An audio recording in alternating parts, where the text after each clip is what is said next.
Well, welcome. We're going to talk about one of our favorite subjects, student athletes. And I bring that up because all you ever hear about is how the athletes are treated in college, on the pro level. Here, I'm proud to say, I like the fact that we have student athletes, and the head of the whole group, which we'll talk to in a moment, takes pride because he understands that the first thing 99.99% of our kids are going to have to face is that they may be great in Milford, they may be great on a state or a college level, but very few of them are going to make it as a professional. So they have to have their grades and they have to have their academics lined up so that they make it for the rest of their lives. And that's something that we should applaud our guest for tonight. So let's start with an introduction. Hey, how are you? Thanks for having me. Peter Boucher, Milford and Stacy Middle Athletic Director. 9 years, I think. Nine and a half, God, something like has that. it been that long? Yeah, it's been quick, but it's been a fun ride for me. I've enjoyed it, so we're having fun. It's hard to get used to you saying "and Stacy." Yeah, yes. I think we have in 10 years, 9 years, 9.5, 10. We've added 13 sports, and it's paying dividends for multiple reasons. Before we go through a recap of the winter, we had a number of kids hit a pretty high honor. You know, in wrestling especially, Milford was never known for its wrestling. You know, you'd hear baseball, football. Yeah. I think through the years, Milford has had some really great wrestling with Nick Zakili and Coach Boucher and Coach Jan. I think what the group feels like right now is they've kind of returned to maybe our early era of greatness of where we want to be. We want to be like this every year, you know? I mean, this team lights out, league champions. But we had 4 kids ring the bell, right? We had 4 kids go to New England's. Like you're talking best in the state. They make it in their division. They make it out of all states, and then they wrestle their way into the New England championships. And we had one New England champion too. It was, I got to tell you, as a former wrestler, not at the level of a Bosch or any of these guys, but I love going to the wrestling meets. I love being around the guys. It's fun. So if you want, I can really quickly. But this is not something, Pete, that came overnight. No. Building back the wrestling has been how many years? You know, I think for me, you make the connection between Stacy Middle, you make the connection to the high school. I think one of the things that I'm really starting to see now, and I give, central administration, I give the school committee, I give the people in this town a lot of credit because they fund this. You know, I think one of the things when I came on board I recognized was that it was a good time to bring back middle school athletics. And for us, you know, I want to be very transparent. It's good for a number of reasons. It's great for the kids. Most of them compete right there at Town Park, or they compete inside Stacy Middle School. So we have fans now. We have to get a site manager, and you know, you've got fans that are full for volleyball, boys volleyball, girls volleyball, the wrestling we have at the high school, but the kids can get up there.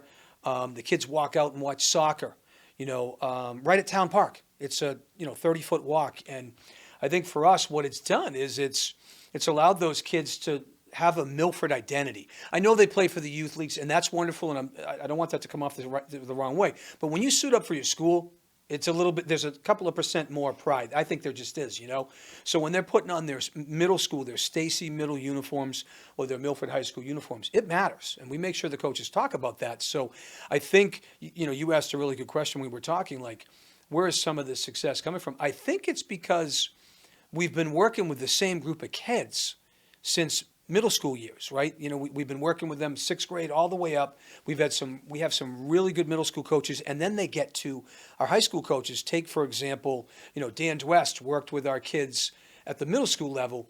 You send those kids up to PJ Boucher and Mark Pinto, who are some of the best coaches in the country as far as I'm concerned technically, right? You don't get any better. And then you combine that with Dan's motivation, Dan's commitment, Dan's toughness. You're only going to produce really good wrestlers. But I mean, realistically, this is an investment that you started 9 years ago. Yes. Yeah, you're right. No, you're At right. third grade, fourth Yes, grade. yeah, because we are working. We're really working hard with some of the youth organizations, and they've been phenomenal. And we're trying to go youth to middle school to high school to really make sure that our kids have the absolute best advantage as far as technical skills, mental skills, physical skills. In this day and age, it's different. Kids are playing from second and third grade on, and you get into the middle school, kids already know what they're doing. We don't want kids coming in the ninth grade and they're learning lacrosse or they're learning field hockey. We'll do it. We love doing it. But if we can catch kids a little bit earlier and get them to love the sport, then we believe they'll love Stacy Middle.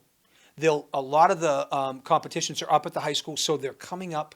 Like, for example, track and field, Stacy Middle, they practice at the high school every day. Those kids probably aren't going to go to a private school. They're already home at Milford High School. So it's great for the kids. It's great for the high school. It's great for our fans. It's great for everybody. It's a win-win-win. All those groups all win because those kids are learning and being coached and being taught at the middle school level, at the high school level, and they remain, Scarlet Hawks for their entire career. And we love that. That's something we want. So, And you think about it, we always had the issue that some of the towns we competed with were private schools.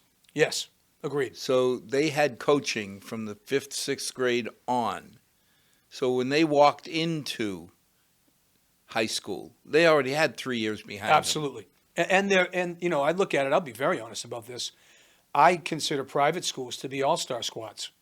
They can recruit. Maybe they say they don't, but they recruit. I can tell you right now, I got letters in 7th and 8th grade to go to schools from running and whatnot. Still have them. They find a way to grab kids. So most private schools, if you look at some of the contact sports, they're like small colleges, and a lot of the private schools, they're all-star teams. We're drawing from one town, right? One town. We're proud of that. We have a couple of school choice kids, but not many, not many anymore. And you play a private school, they're pulling from 25, 30. They could be busing kids in. I don't know how they do it. It's a different world, though, because I remember when Totally different world. my daughter went up to the Faith School, Mm-hmm. and I Yep. was very impressed. I mean, they're spending $20,000 per kid Right. back then, so it's probably closer to 30 now. The young ladies that were giving us tours were very well spoken, very well behaved. Everything was great. All about presentation. Until I asked a question. I said, well, how much do you get involved? And this girl was from Hopkinton, with your hometown. And she said, oh, we never participate. Zero. Once they get They into got the clutches. And, you sit there and say, is that normal? But then again, I laugh because here I am with my red shirt, my Scarlet Hawk Right, yeah, cufflinks. yeah. No, You know, get it's it. something that you take pride in. Absolutely. I wear my Scarlet Hawk cufflinks as a statement that I support my school. Absolutely. And it's nice. And when you go through life, the thing I wanted my kids to have is firm roots. Yes, 100%. And You when know you're where at you a came private from. school, well, again, you're with 20 or 30 different towns of worth of kids. Everybody's from someplace else. There's not a solidarity. Yeah, I will say this from competing in college. I love my college teams, but there's nothing like your high school teams. And a lot of our Milford kids over the last decade that I've stayed in touch with, they compete at Division I, Division II, Division III. They're all like, Coach, we love college, but nothing like red and white, suiting up in the red and white and, going out there for Milford. But it's your just home. different. Yeah, It's where you that's grew it. up. You're right. I still love the fact that I go down to town hall to get something done. There's so many people that I went to school with. Yes. Yeah. And so many people still from Milford around. Makes you feel good. It tells you that something's working right. Something's being done correctly. So we had right? one kid go all the way to New England. New England Championship. Yep. So Hampton K. Cooter, just a really wonderful young man. I've known him since again, middle school, right? And even into the youth wrestling days. I've watched him wrestle for a long time. Amazing young man. I'll show you one very small reason why he's a New England champion. First of all, he had the coaching, but his parents were supportive, and he had the drive, right? But I promise you, it was 2 years ago. It was pre-COVID, and he was wrestling, and he lost a close match. He was young, right? He was a freshman. And I know him and I like him and I feel like we have a relationship. So I walked up and I said, "Hey man, don't worry about it. You're working hard. You're going to get it." And he looked at me and he said, "I didn't wrestle well enough to win tonight. I didn't deserve to win." 21st century kids don't say that as much as they did when I'm 51, and he looked at me right in the eye and shook my hand when he said it. And I went, wow, this kid's going to be special. Like, this kid gets it, and a lot of the kids in the wrestling program think like that. It's just, I didn't wrestle well enough to win tonight. They own it. They own the fact that maybe, this didn't work out or they made a mistake, and Yeah, that's but okay. what a life lesson, because when they go to do a presentation at a board meeting, Right. they're going to remember that if they're not on their A game, if they haven't prepared, Yeah. We're not blaming somebody else. right? Right? I didn't do I enough own tonight this. to win. Either I win it or I lose it. Yeah. I own it. But you know what? He learned, continues to learn, and multiple. That team they won the league, they won sections, they won Division II, they won the team Division II, and then they send 4 kids to New England. Cam Phillips was a Division II state champion. I want to mention that, right? That's no small feat. And so was Hampton. He won the state championship. He won the all-state championship, and then he gets to New England. And we were down in Providence. Just focused, man. But see, Focused. it makes me feel good because 8, 9 years ago, you talked about if we invest in these kids Yes. early, Yep. it will pay dividends. 100%. And it's not just the trophies they win, but it's the life lessons, as you mentioned, they learn. Yeah, I agree. And it's awesome that they're winning. But you know what, and you mentioned student athlete. Academics is so important because I think that teaches life lessons, and athletics teaches life lessons. But all of these kids, these young adults, are going to go into the workforce, and they're going to bring a skill set that says, I'm going to do what I need to do to be successful. They're going to be great team members. They're going to be great leaders. They're going to move up the chain. They're going to do whatever they want to do, and they're going to be successful because they've learned that you have to pursue excellence relentlessly. So who was the 4 families? You said the Cooters? The kids that went on to New England championships. Yep. So Aiden Baum, Mikey Belanger, Cam Phillips, and Hampton K. Cooter were the folks that made it all. And 2 of those boys are freshmen. Wow. Freshmen at New England's. And the other 2 are juniors. But So see, Hampton I and say, Cam. what are the 4 families?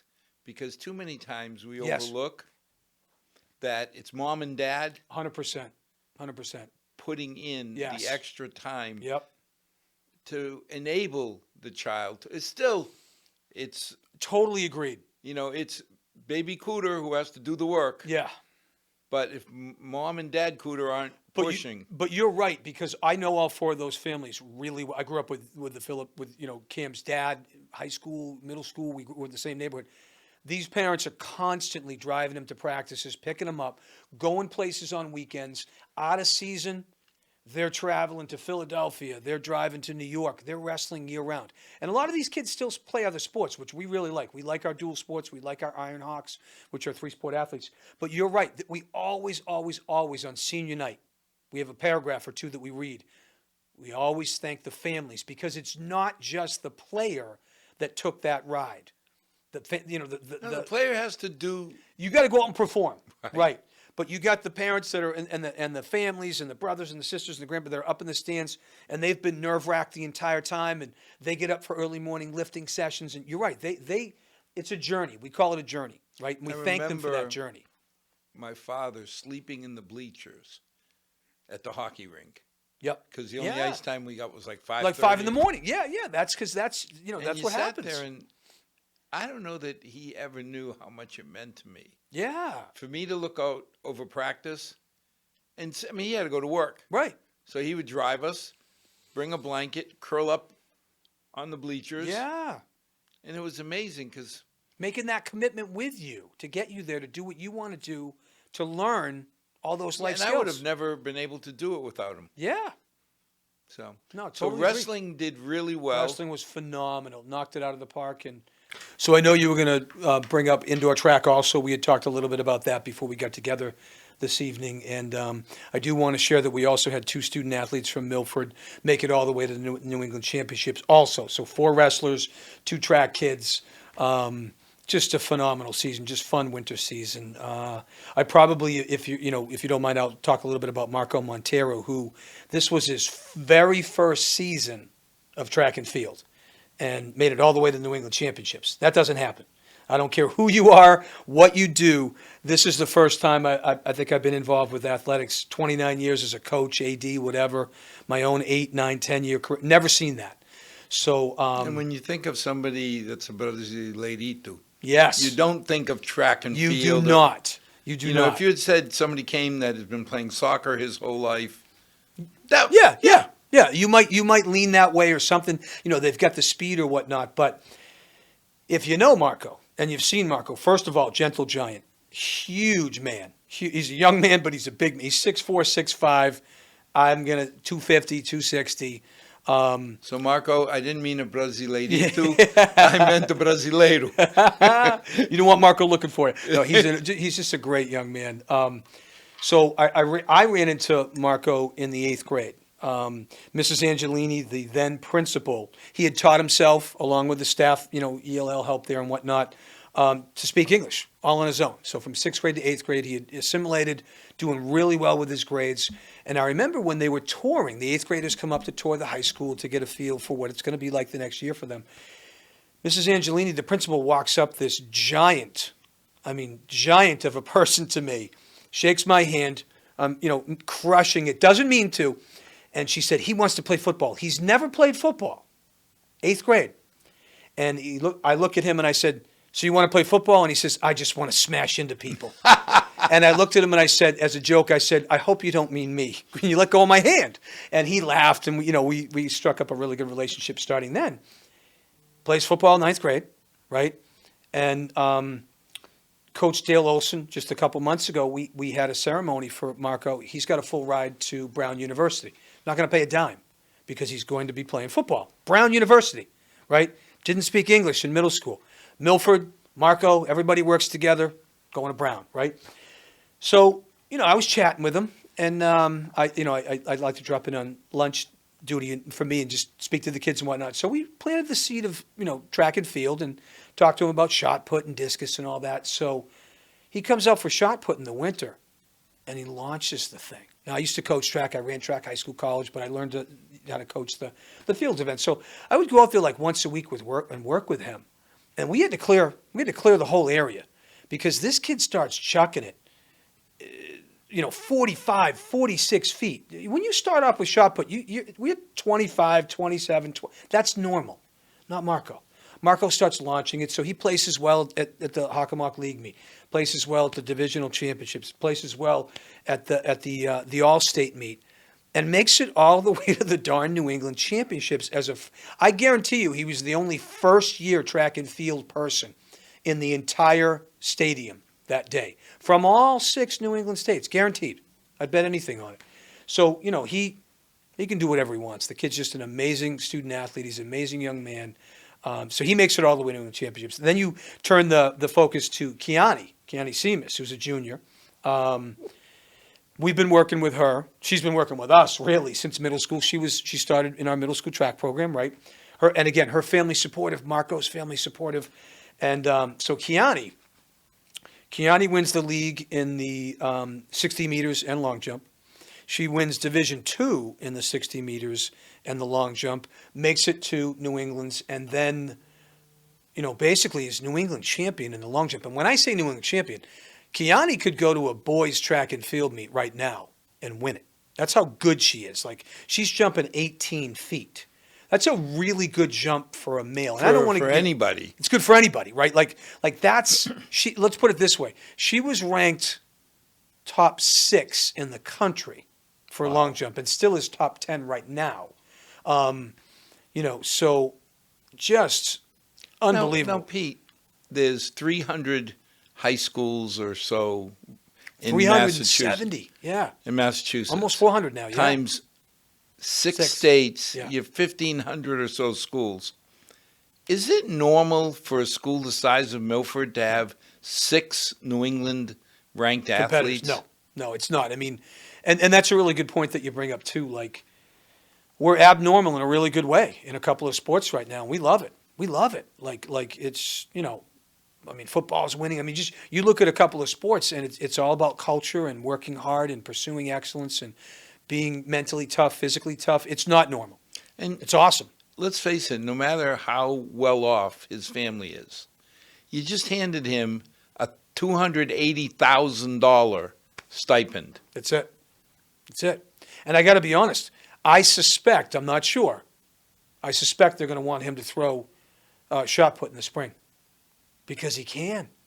He might throw disc. He might do the hammer throw. Who knows? But if I'm on that staff at Brown University, I'm going to say, hey, let's share here. And that's great, but number one, he's going to get free ride. Yep. So his parents don't have to come up with 70 grand a year. Nope. He's good to go. He's good to I go. mean, that is just outstanding. It's been fun. It's just been really fun. So I remember back in the late 60s, early 70s, Jose Violante came over from Portugal. Same story. Yes, right. And he got a full ride to Brown, I mean, which you can't was make this great stuff because up. his family had just come over. Yeah. You know, They, and weren't back prob- then they it probably was, weren't prepared to pay oh, for God, college no. yet. Back then it was 6,000-7,000 a year, but people were working in Draper for 11,000. Yeah. It's So he got 4 years, which he took advantage of, and it makes my cousin makes me proud that he then went to become a vice president of a healthcare company. You learn to work hard, right? You learn So to that- work hard and produce. That life lesson, you know, that you talk about, Coach, I didn't earn it. Yeah. Well, I didn't It's play stuck. well enough tonight. it stuck, and there he is as VP eventually of Yeah. Johnson and Johnson. You can't ask for better than that. No, people, they figure it out. They figure it out early and they figure it out with us, and we love that. We love it, you know? So that's our winter wrap up. Pretty darn good. We'll take it. So how about the other sports in the winter? So I just left a lacrosse game here to meet up with you, which I appreciate the time with you. I always love chatting with you. So we've got multiple sports, you know, the lacrosses, the tracks, the tennises, baseball, softball, volleyball, unified track.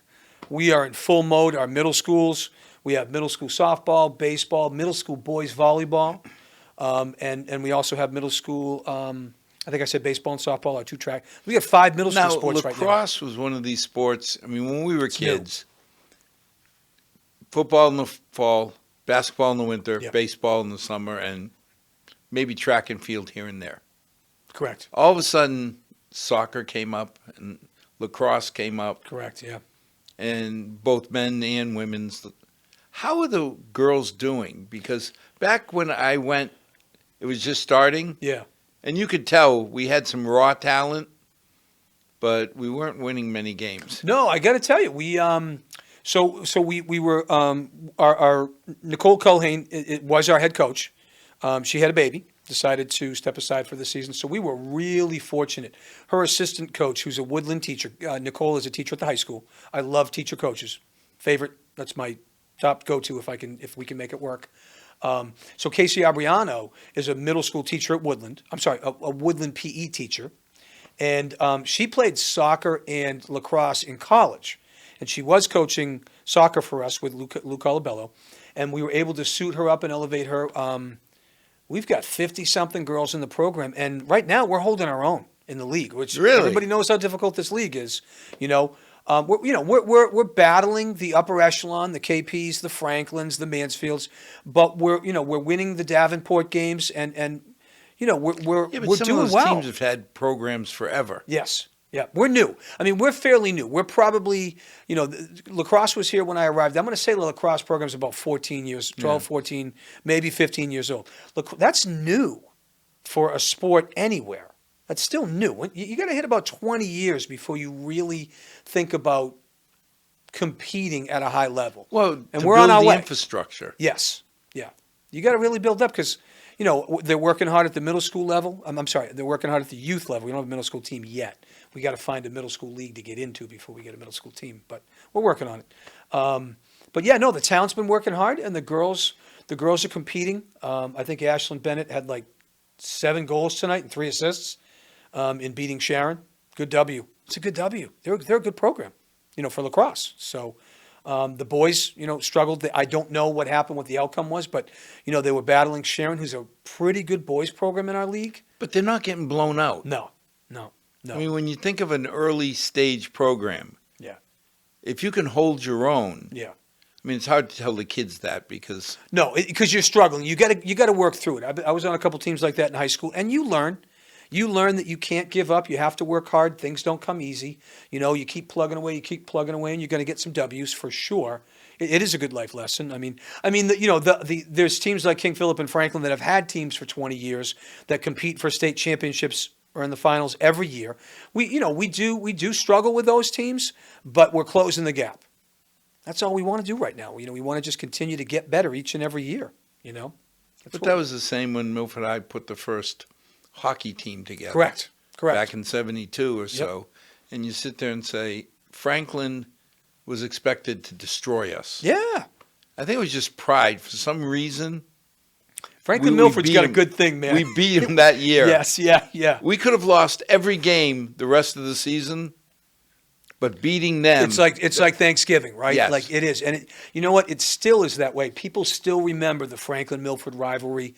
That's been going on since the dawn of time. We always tell the kids, hey, taking on the Panthers today.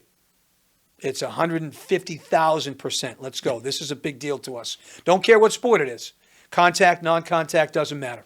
We're going at them. And then they do the same thing with us. It's just, and that's what you want. You want them to bring it, It's fun. So lacrosse is, they're competing, working hard. Our track teams, again, you have that carryover from the indoor situation. I would say, our track teams are kind of on the 500 level right now. I think one of the things we're looking to do is we've got a lot of really good individuals. We got to sort of round it out with numbers. Spring track, you win with numbers. You got to have 75, 80, 90 kids. We're working on that. Holy moly. Yeah, you do. You got to have a ton because there's 16 events and there's 3 places for every event. So you got to have 48, 50 kids that are ready to score.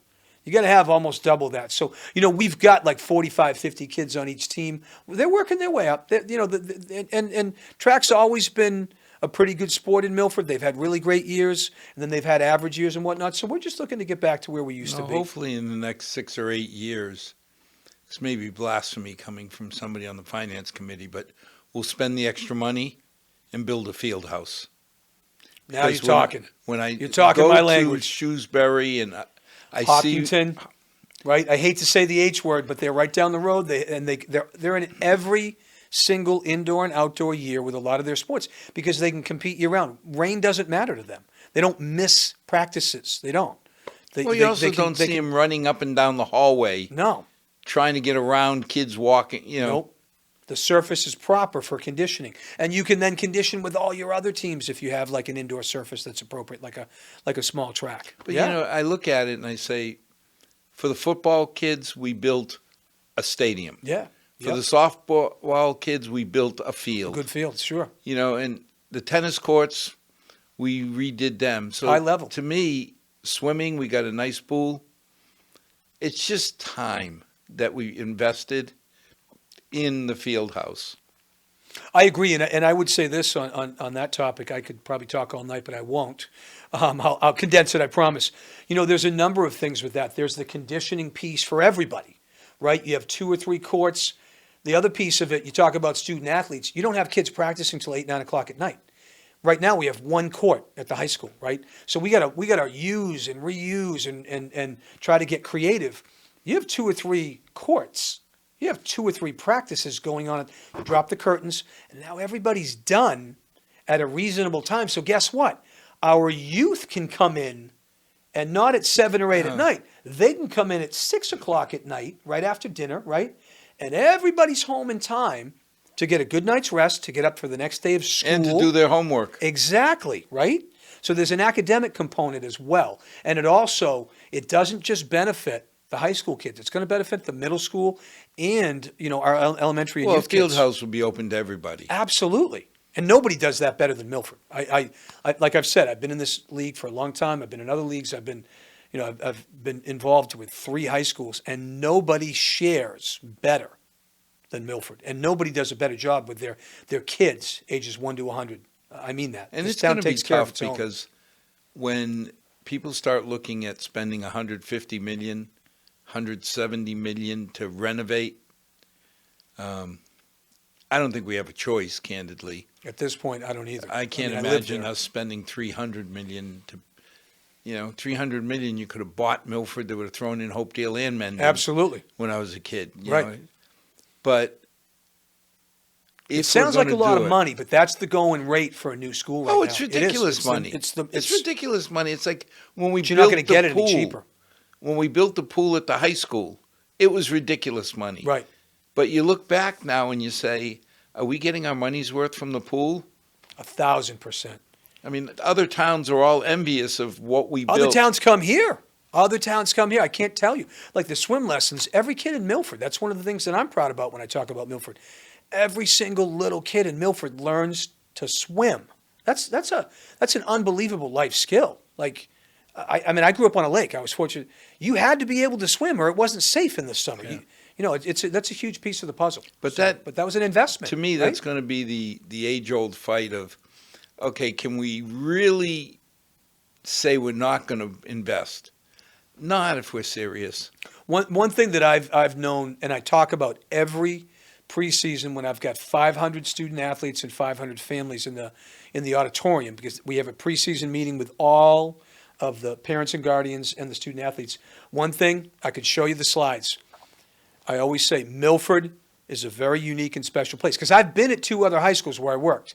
They don't take care of their kids the way this town does. This town takes great pride, from what I've observed and what I've been lucky enough to be a part of, takes great pride in providing the best opportunity for their adults, for their elderly, for their students, for their youngins.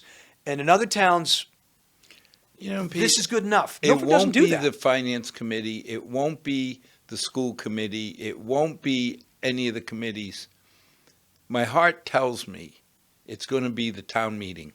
Yeah. Because everything that's Gotta ever get gone voted up in, in right? front of town meeting, they're the ones that have to allocate the money. Correct. But you can see them. It's their grandkids. It's their Yes. kids. You're paying it forward. They always take care of the kids in Milford. And that's, I want the Milford kids that I've been working with, right, middle school, high school, I want them to know, if they've, especially the ones that have, a lot of them have lived here all their lives, so it's normal to them. I want them to understand that, and I always say this is not normal. It's abnormal. Most towns don't take care of you the way that Milford takes care of you. Why? Because somebody did it for your parents and guardians. Somebody did it for your grandparents, and you've learned this is the best way. This is the best way. And why do people stay in Milford? Because I always say, Milford takes care of Milford. That's why. I can talk Now, about 2 or 3 other towns that don't take care, and I won't name names because it's probably inappropriate, but Milford takes care of Milford. And that's something to be proud feel of. proud of. Yes, yeah. That realistically, people grunt and groan and growl and snarl about spending money, and they're right. Absolutely. But at the end of the day, when it comes down to, do we support our kids or don't we? Town meeting always does. Yeah. This town comes through. I And tell the the kids that all town the time. department heads make it possible. Because if they weren't watching the money as close as they do, Right. and when people sit there and say, well, I'm paying too much in taxes, you're right. The average house in Milford paying $5,800, way too much. Look around Right. Milford. Anywhere you go, you're going to be paying 30, 40% more and not get the services. And that's the key piece. Take a look at the surrounding towns that touch Milford.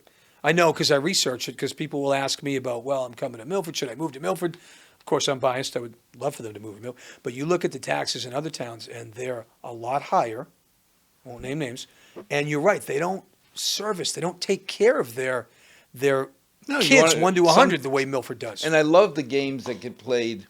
I remember when we were talking about the Charles River, and a consultant came in and said, we know how we can fund it without increasing taxes. And I said, really? How is that? He said, well, we can have fees. And everybody on the FinCom, we looked, and I said to the man, I said, I'm not smart enough to understand the difference between a fee And a tax. and a tax. Right. I feel your hand going in my pocket, and I feel money coming out. Right. To me, whatever that is, is not a good Doesn't thing. make any difference. They're still taking, I You're still agree. taking money out of my Right, pocket. still losing money. So come spring, what are the big sports for spring? So, so track is going to do well. Unified track is doing well. Great group of kids. I love unified track. Favorite time. It doesn't matter what they're doing. I love going out with the kids. It's awesome. And for It just- people who don't know, unified track is when you take special needs athletes Yep. and mix them with typical athletes. Yep. You take your special needs group. You take your mainstream group. You put them together, and they're all competing. They all count, right? They all count, and they have coaches, and it's the best thing that anybody ever came up with in the 21st century. The best thing, as far as I'm concerned. Well, I in remember athletics. my son-in-law used to coach special unified and special needs basketball. And I always admired him because he got everybody in. Yes. Games got close, and Everybody you know still there's got to be a plays. temptation to To try and not play the kids who aren't as Yeah. talented. Yep. But he got it. Everybody got in, and all the parents that were there And got everybody loves it. They love it, right? You go to a lot. And It's fun. It's just fun. whether you won or lost, I mean, it meant something, but not as much because we saw teams from closer to Boston where the bench would be sitting a certain number of kids because they weren't very good. Right. And you sat there and said, What are you doing? you're not getting it. That's not what we're doing. Like, everybody participates, everybody cheers, everybody works hard, and you know what? I think everybody learns from Unified. Mainstream learns from the kids with disabilities. The kids with disabilities learn from the mainstream kids. And I have to tell you, all of the mainstream kids that participate just once, they come back and they usually join another unified sport. They love it. They love When it. I was coaching Special Olympic soccer, so many of the people came up and thanked me. And I had to tell them, no, Yeah. I'm getting more from these kids. Yes. Because if the kids aren't listening to me, it's not because they're ignoring me. They're not understanding. Right. I never had They're not being kids who would- defiant. No. No. They're just trying to figure out what the directions. It's a phenomenal So situation. Milford's always been big on baseball, Yes. all the Yep. way to the Legion. Yes, sir. How are we right- doing at high school? Really well right now. Alex Dion, Coach Reed have got us moving in a really good direction right now. We've got some good arms. We're playing defense pretty well. We're hitting on a pretty good consistent basis. I would like to think, if I made a prediction, we'd certainly be in the playoffs. And once we get a couple of W's, I think anything can happen. This is a good crew of kids. It's a good group of kids. And I think our pitching is going to be our strength, which is going to be fun. It used to be our hitting. Yes, yeah, yep. And it's still, don't get me wrong, we can hit, but it's not as consistent as our pitching right now. But it's early too. It's early part of the season.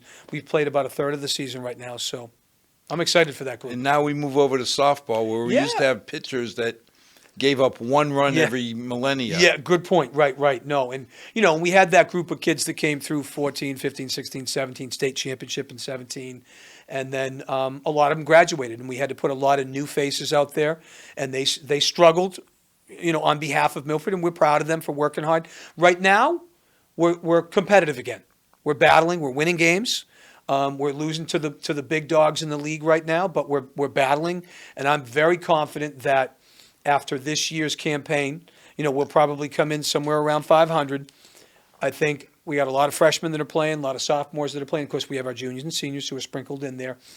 I think it's going to come Yeah, back but to if where you can hit- we're used to it being, where we expect it to be. I mean, you know more about this than I do, but I would think if I could hit 500 with freshmen and sophomores, that just sets me up. Yeah, you're just jumping up the chain now. A couple You're years from moving up now, the when ladder. they're juniors and seniors, Yeah. that's just going to be so much Yeah. stronger. Yeah, absolutely. We've got a good young crop. We've got a veteran crew that's leading them. Yeah, we feel good. We feel good about where they're going. We do. It's going to be. It's fun. It's fun to watch. There's close games. You win the close ones. You lose some close ones. But when you're competitive, it's fun to watch. It's just. You go out there and you're just excited, and you make some good plays, and they make some good plays, and it just makes for a great afternoon. It's just fun. It's good stuff. So baseball, softball. And we rounded out with our tennis teams. Our tennis teams are probably very similar to our track teams, where we've got a couple of good individuals. Sean Austin's been coaching our boys team for quite a number of years for us, 3 or 4 years. I went to high school with his wife. He's just He's a phenomenal tennis instructor. I've never seen anybody teach the strategy that and I love that when I was coaching track. There was so much strategy that we used. He'll watch the first game that they're playing, and then he'll basically talk to our kids. And even if we're outmatched, he'll say, well, listen, I want you to do this with the serve, and I want you to move them around because you're going to steal some points that way. Usually you just tell them, go out there, do better with your backhand or use your forehand. Hit the ball. Yeah, hit the ball get it over hard. that. I know. But he's such a strategist. Sean, I'm sorry for minimizing. Yeah. But he's done a phenomenal job with the boys. And we have a new girls coach right now. She's a teacher, Abby Graves. She comes to us from Whitensville Christian. She played for them, really good tennis program. Our numbers are up. The girls are competing. They're having fun. They're going to have a couple of wins this year and really start to break through. But the key with that program is the numbers are there. She's really, really focusing on fundamentals. Like you said, getting it over the net, forehand, backhand, the strokes. And Sean is too. They're just working on what is the right stroke for the appropriate, the ball comes over the net. Where should I be putting it instead of just trying to get it over the net? We're starting to get more technical now, which is awesome. You're bringing it up because good players are tactical players. Yes. Great players are strategic players. Exactly. You know where the ball needs to go because you know where your opponent is. You also know you've already learned what are they good at, what's their weakness. Maybe like I don't have a backhand, so if you want to play me and hit it to the. And it's going to be ugly. So they learn that very quickly, and the coaches help them. And they're learning. What I really like about these coaches is our players are becoming more intelligent observers of the game too. They're learning to watch for that mid-game. And when you can do that, you can do anything. Once you figure out that I got to get to the ball, I got to hit it, but now I know where I want to put it because I know what my opponent. That's just so complicated. It sounds easy, but it's not. If you've played, it's just. Tennis can get really serious. No, when I played tennis, if I could get it over the net, that was lobbing, an accomplishment. right? Yeah, lobbing. Didn't matter. Yeah. If it got over the net, it was an accomplishment. I'm with you. But when you start looking at the great players, and not Wimbledon style, but even the great high level players, they're already thinking ahead. I'm playing checkers and they're playing chess. Exactly. They're 2 or 3 strokes ahead of you. They're setting you up to get you on the backside or catch you over here, or drop it or hit it past you, get it over. And if you got a coach that understands it, that just makes it that huge. much easier. It makes a big difference. So, yeah, we're excited. Those are our spring sports, and we're up and running. We competed over the April vacation. We practiced, we played. First Monday back, and we had 4 or 5 games today, and yeah, we're ready to go. We're ready to keep pressing forward and see where things take us. So, how are our seniors doing? I think our seniors are doing really well. They've been through a lot, right? They've been through a lot. Some of them, they lost their COVID season, 2 years ago. So most of them completely lost. We didn't get to replay it. It would just dropped. I think they're doing really, really well. I think a lot of them have learned to appreciate practicing and playing a little bit more. And I don't say that with any kind of tongue-in-cheek or sarcasm. I cannot imagine. And I'll go to my grave thinking about that one season. All the kids in this country, high school, college, middle school, they lost that. I don't know what I would have done in high school or college. You've always said practice hard to win easy. Right. Well, if you take away the practice, can't make winning that any easier. No, you can't. And you lose that. And for so many of our kids, it's such a mentally healthy place to be. To go out every afternoon and practice and for 2 hours and get that energy out and be thinking in a different way and not have to worry about everything. We always say to the kids, put down your phones, put down your worries for 120 minutes. Give us 2 hours. Forget about the rest of the world. Let's just practice and play. Tune everything out. Have fun. And, to have lost that 2 years ago, these kids have bounced back. They're great leaders. They're pushing forward. I just think they genuinely appreciate the opportunity to practice and play. Like normally on a rainy day, you might get a couple of kids who are like, you're going to cancel practice, right, coach? No, I'm going to find you an indoor space. We're going to be okay. Kids will come down to the office and say, you're not canceling practice, right? I am not. We are going to find a way. Someday when we have a field house, yes, it'll be that much easier. It'll be so easy, right? We'll get them all in, get them all out, and then our elementary and youth kids can come in right after. How many kids are serious athletes at Milford High? Be hard to put a number on. You're talking like training off season. Well, no, I'm talking about that you play football, you play baseball. It's not just somebody who, for 1 year, Yeah. played a sport and said, never mind, I don't have the commitment for it. How many kids are really student athletes? Like super committed to off-season training for football, Well, no, baseball. I'm even- thinking of like one kid. Like that's what he They does. played a sport for 3 out of the 4 years, or is it 200, 300? I'd probably do better with percentages. I'm going to say 50-60% of our kids are what I would call like hardcore. But that's 600 kids. It's a lot of kids. That's a ton of kids. It's a lot of kids. And you know, I look at it this way. I'm going to try to like explain this for the folks out there so that it makes sense. Like, so I played in the 80s, right, in high school, in the 90s, early 90s in college. And I worked hard. And I always tell the kids this at the end of every presentation. I wish I could go back in time. Because if I could give 2 or 3% more, maybe I would have run a little further. Maybe Olympics, I always dreamed of being in the Olympics. It wasn't good enough. Tried, but didn't make it. But you look at the kids now, right? And when their third grade sports are not what my third grade sports were. You had 1 practice a week for soccer. I played soccer. You played Saturday morning games. They don't do that anymore. It's 2 or 3 practices a week. Some of them it's 2 or 3 games a weekend. So the 5th, 6th, 7th, 8th grade, I think what I'm trying to get at, their level of skill, strategy acquisition is far superior to anything I had. These kids have to be so darn committed and so darn good to play at the middle school and high school level. Forget about leagues. Just compete against another team that has been playing and practicing and off-season training. It's really, really difficult. You know, it's funny that you think back. We had a number of young ladies live with us. I got the call from the general manager of the Breakers saying, can you put a girl up for the weekend? Sure. A week? A month? Couple Couple years? Right, and right. she became part of the family. Sure. And we had And that's 4 awesome. of them that way. And when they would talk about, like, Kerry played for Anson Durance down at UNC. Serious soccer. Yeah. But when she talked about how every day she got a report saying, you were ranked 8th yesterday in header drills. You slipped to 9th today. And I'm sitting there saying, wait a minute, they tracked each drill? Data-driven. Yes. Yep. You know, so, I'm watching okay, everything. you better start putting a little more attention because you slipped a position. Yeah. It just amazed me, Think about the that, amount like- of commitment. It's so much more refined and committed nowadays that I just admire these kids going out and competing and working year round. I mean, like we have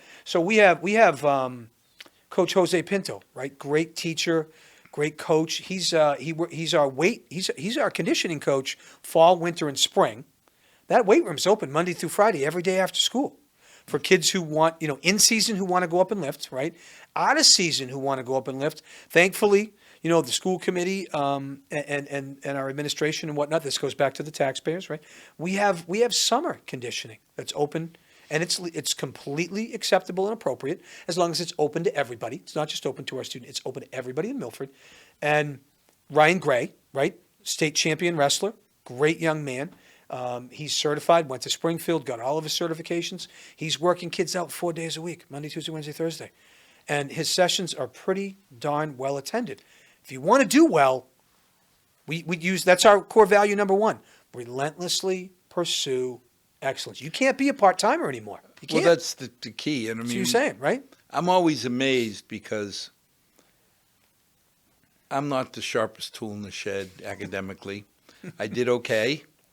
But when I think of these athletes, like Holy Cross was a Division I school, not Penn State level, but right, but still highly competitive. Everybody playing was spending 40 hours a week in their athletics, training, practicing, on top of carrying a full course load. And that's a really good, you've already got a full-time job of academics, right? And it's pretty much a full-time job. I can speak from experience. If you're on an athletic team, I don't care what division, you better have it. You better bring it. And it is 7 days a week all year round. Because you can't just come out for one season. You can't. know, you talk to the athletes, and at a school like Holy Cross, they didn't get special courses. Yeah. Now, they got tutors, Sure. which I'm cool with, Yep. but they took the same courses as all As the other everybody students. else, right? The main population. The general good population. news was the students that we got to know well came out of Holy Cross and got very good jobs. It's like, And that's what you okay. want, right? And of course, it really flips me out when, well, Mr. C, I'm only making $92,000 a year. I still got a lot. Only? Only? It's like, wait a minute. You realize that 85% of the country makes less than that? Right. Right. But it really felt good that these kids put in the extra time. Now, we talk about Division 1, 2, 3. What's the difference? Ooh, that's a great question. So, years ago, there was a big gap between D2 and D3. There was, okay? That's a really good question. I'm glad you asked that. That gap has shrunk galactically, right? So Division 1, yes. You're talking scholarship athletes, premier, high-level, blue chip, right? Division 1, there's a gap between D1 and D2. It has shrunk. We have some kids that go D2 that probably could have went D1, but a D2 school, not the team, the school was a better fit for them. I think the biggest gap that has shrunk is the D2 to D3. D3, cannot give scholarships, highly competitive. I would look at this like a D3, any team in the country is typically an all-star high school team. Everybody was a league all-star, right? D2, in my opinion, you're looking at, okay, these were the premier all-stars, right?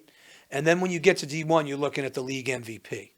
Everybody was a league MVP Right. or better. But the gap, D3 and D2, they cross over a lot now in New England. D3 plays D2, D2 plays D3. Geographically, D3 wins more than you would think What's they the would. percentage of the 600 kids Oh, of our student athletes? that get to D1?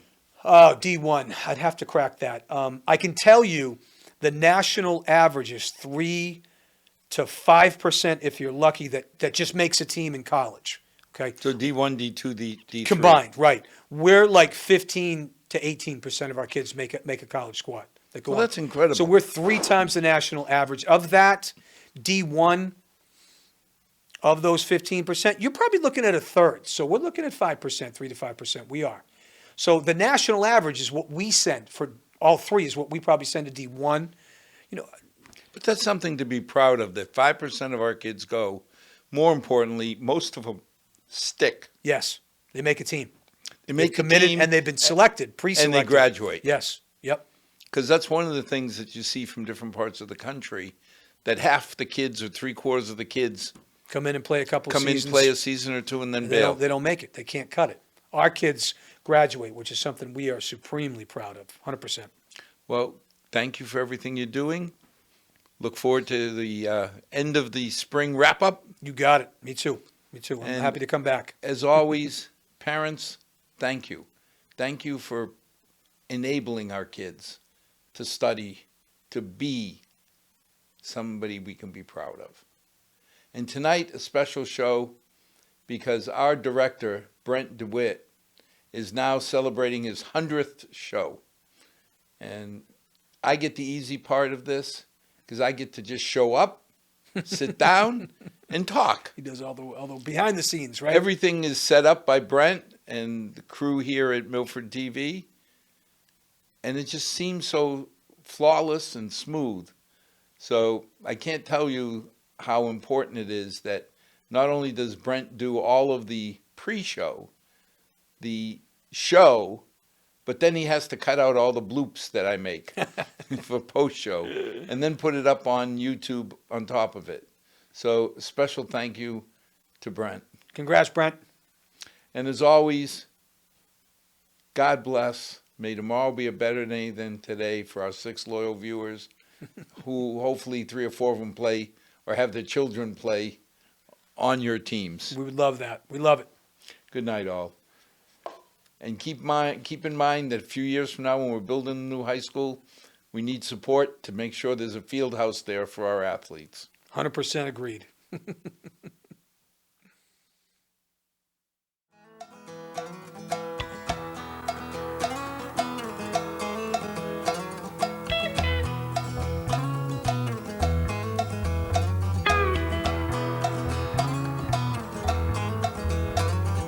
Far too long since I've been home. Been running all my life just searching for my soul.